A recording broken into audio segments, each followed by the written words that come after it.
Bread for Words, a Frederick Douglass story. Written by Shana Keller, illustrated by Kayla Stark. I know where I was born, not when. It was Tuckahoe, Maryland. I lived free as a bird near the bay in a small cabin with Grandma. There wasn't a whole lot to do inside our cramped cabin, so I called to the birds, the frogs, the cats, and the dogs. I chirped and barked and squabbled until even the animals couldn't tell if I was one of their own. One day, Grandma told me I would have to leave. Why? I asked. We belong to Old Master, she said. We are slaves. What does that mean? I thought I belonged to Grandma.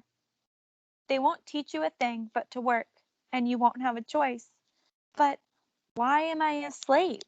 I did not want to be told when to work, where to work, how to work, and not have a choice. Grandma was silent on the day we left the cabin early in the morning. We walked 12 long miles on a day swamped with heat and bugs to a place called the Great House Farm.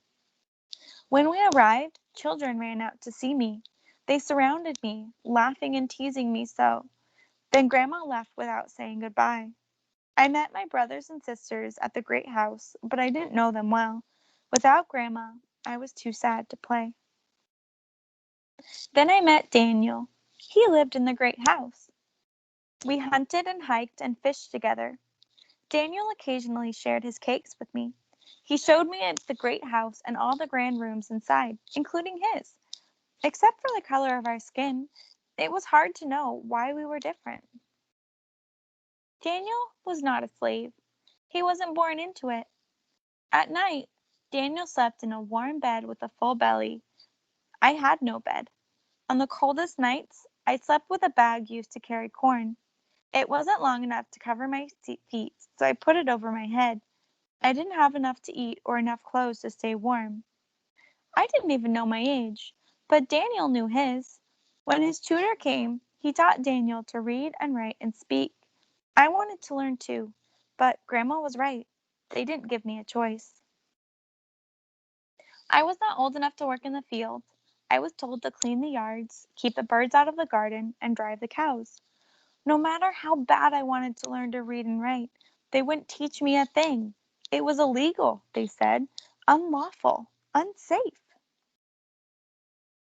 Why? I walked like them. I talked like them.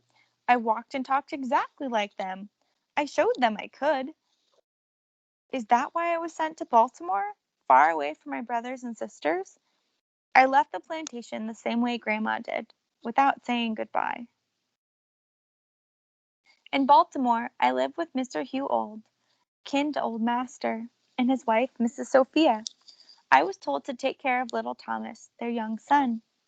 City life was different from plantation life. There was plenty of food for me to eat and warm, clean clothes for me to wear. At night, I now had a good straw bed with covers. Mrs. Sophia was kind at first.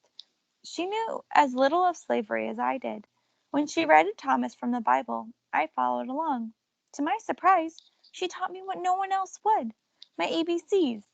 She taught me how to spell next. I felt proud to know 3 and 4 letter words. She was proud of me too. But when Mr. Auld saw what I could do, anger caught a hold of him. He should know nothing but to do as he is told, he said. If you teach Freddie how to read, there would be no keeping him. He forbade Mrs. Sophia from teaching me. From that moment, I understood the pathway from slavery to freedom. If I learned to read, I could loosen the chains of bondage. I couldn't give up, but how would I learn now that I had lost my teacher? As Thomas grew older, I was told to carry his books and walk him to school. An idea came to me. I met a lot of hungry boys on the streets. The boys were between 9 and 12 years old. Was I as old as them? I remembered how I hated the pinches of hunger in my belly. This time, my hunger was different from theirs. When I was sent on errands, I always took a book with me, and I took extra bread. When I saw the boys on the streets, I offered them bread for words. It worked. With their help, at different times and in different places, I finally learned to read. But to break free from slavery, I knew I had to learn how to write next. A new idea came to me in the shipyard. I watched the ship carpenters carve letters into pieces of wood to show which part of the ship it would be used for. I soon learned the names of these letters. They carved L for larboard or left side, F for forward, S for starboard, the right side, and A for aft, the stern. With a lump of chalk, I wrote on fences, brick walls, and pavement. I copied these 4 letters until I could write them from memory. To learn the rest of the alphabet, I challenged those boys on the street who I knew could write. I said I could write as well as them. They didn't believe me. I carefully wrote the letters I had practiced. Beat that. Unable to resist my game, they wrote the letters they knew. I paid close attention to the ones I didn't. At home, when Thomas finished with his copybooks, they were set aside and forgotten.